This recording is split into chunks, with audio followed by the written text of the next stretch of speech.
بسم اللہ الرحمن الرحیم۔ اما پارہ کی دوسری صورت ہے سورہ نازعات، اس کی پہلی 5 آیات میں خوش آمدید۔ سورہ نبا ہماری مکمل ہو چکی ہے، جس میں ہم نے ترجمہ کیا تھا، تفسیر کی تھی، لغوی صرفی تحقیق اور ترکیب کی تھی۔ اب اسی طریقے سے سورہ نازعات کی بھی یہ ساری چیزیں ایک ایک کر کے کریں گے، اور آج کے پہلے سبق کا آغاز کرتے ہیں پہلی 5 آیات کے ساتھ۔ آیات دیکھ لیں۔ بسم اللہ الرحمن الرحیم۔ والنازعات غرقا والناشطات نشطا والسابحات سبحا فالسابقات سبقا فالمدبرات امرا۔ اب چلتے ہیں اس کے ترجمے کی طرف۔ والنازعات غرقا، قسم ہے روح کھینچنے والوں کی غوطہ لگا کر۔ آگے دیکھیں، والناشطات نشطا، اور بند کھولنے والوں کی بند کھول کر۔ والسابحات سبحا، اور تیرنے والوں کی تیر کر۔ فالسابقات سبقا، اور آگے بڑھ جانے والوں کی آگے بڑھ کر۔ فالمدبرات امرا، اور پھر انتظام کرنے والوں کی حکم کا۔ بہرحال یہ ہو گیا اس کا ترجمہ۔ اب چلتے ہیں اس کی لغوی صرفی تحقیق کی طرف، اور پھر اس کے بعد کریں گے اس کی ترکیب۔ دیکھیں اس میں جو پہلی واو ہے، یہ واو ہے قسمیہ، اور اس کے بعد یہ ساری قسم اٹھائی جا رہی ہیں۔ یہ بھی واو قسمیہ ہے، یہ بھی قسمیہ ہے، یہ بھی قسمیہ ہے، اور یہ بھی۔ آگے دیکھیں، والنازعات، یہ جو نازعات ہے یہ اسم فاعل مؤنث کا صیغہ ہے۔ نازعاتن یہ واحد ہے، اور اس کی جمع ہے نازعات۔ اس کا معنی ہے کھینچنے والی۔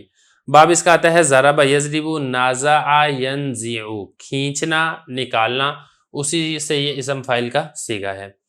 آگے دیکھیں، غرقہ، غارقہ یغرق غرقن، ڈوبنا۔ باب اس کا آتا ہے سمیہ، اسی سے یہ مصدر ہے، اور یہاں پر مطلب ہے ڈبو دینا، غوطہ لگانا، یہاں پر اس معنی کے اندر استعمال ہو رہا ہے۔ آگے دیکھیں، ناشطات، یہ بھی بالکل اسی طریقے سے جمع مؤنث اسم فاعل کا صیغہ ہے۔ ناشطاتن کی یہ جمع ہے، مطلب ہے اس کی گرا اور بند کھولنے والی۔ اور باب کی اگر ہم بات کریں تو باب اس کا آتا ہے ضربا، ناشطا ینشطو، سختی کے ساتھ کھینچنا، اور اسی طریقے سے یہ سمیہ سے بھی آتا ہے، نشطا ینشطو یہ بھی آتا ہے، اس کا مطلب ہوتا ہے حشاش بشاش ہونا۔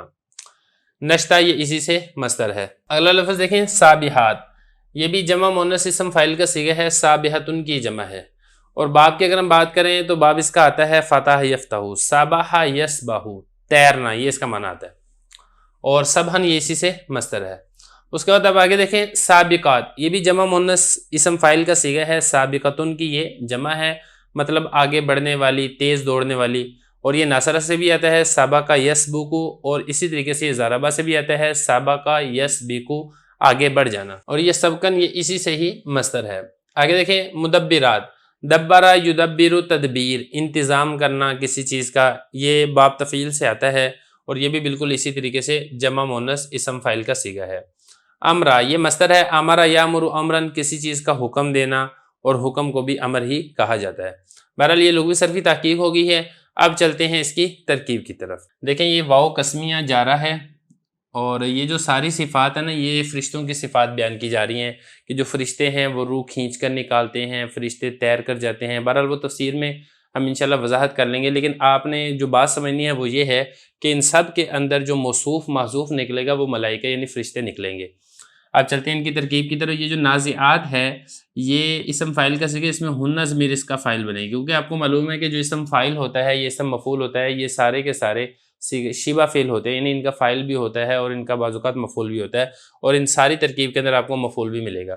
اب یہ جو غرقہ ہے یہ اسی کے لیے مفعول مطلق بن رہا ہے، البتہ یہ من غیری لفظی ہے، یہ نازعات نون زا عین اس کے ساتھ نہیں آ رہا ہے، بلکہ الگ لفظ کے ساتھ آ رہا ہے، لیکن معنی دونوں کا ایک ہی ہے۔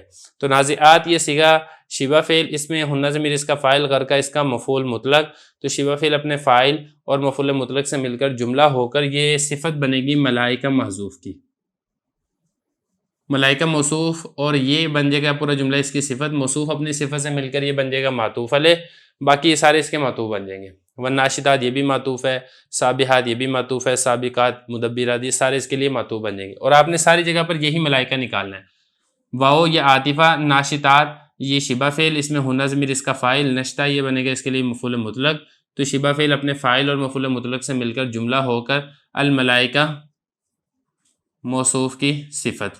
تو ملائکہ موصوف اپنی صفت سے مل کر یہ معطوف اول، یہ بھی ایسے ہی ہے سابحات، اس میں ہن ضمیر فاعل، سبحہ اس کے لیے مفعول مطلق، تو یہ پورا جملہ ہو کر ملائکہ موصوف کی صفت ہے، موصوف اپنی صفت سے مل کر یہ معطوف، اور یہ بھی ایسے ہی ہے سابقات، اس میں ہن ضمیر فاعل، سبقہ اس کے لیے مفعول مطلق، تو سابقات اپنا فاعل اور مفعول مطلق سے مل کر جملہ ہو کر ملائکہ موصوف کی صفت ہے۔ ہر جگہ پہ آپ الگ الگ ملائکہ موصوف محذوف نکالیں۔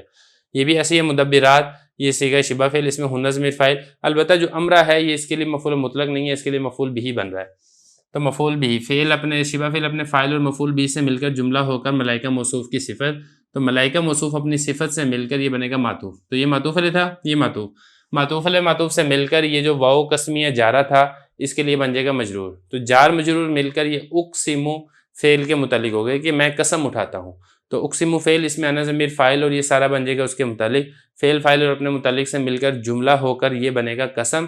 اب اس کا جواب قسم کیا ہے؟ جواب قسم اس کا محذوف ہے، وہ آپ نے نکالنا ہے لتبعثن، کہ اللہ تعالیٰ فرشتوں کی قسم اٹھا کر یہ جو مشرکین مکہ ہیں ان کو مخاطب کر کے کہہ رہے ہیں کہ ضرور بضرور تمہیں قیامت کے دن اٹھایا جائے گا اور تمہارا حساب کتاب یہ ہوگا، تو لتبعثن فعل ہے، اس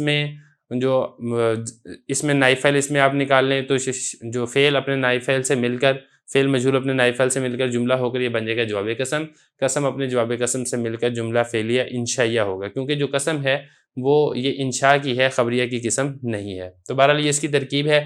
اب اس کے بعد اگلی ویڈیو کے اندر ہم اسی کی انشاءاللہ تفسیر بیان کریں گے۔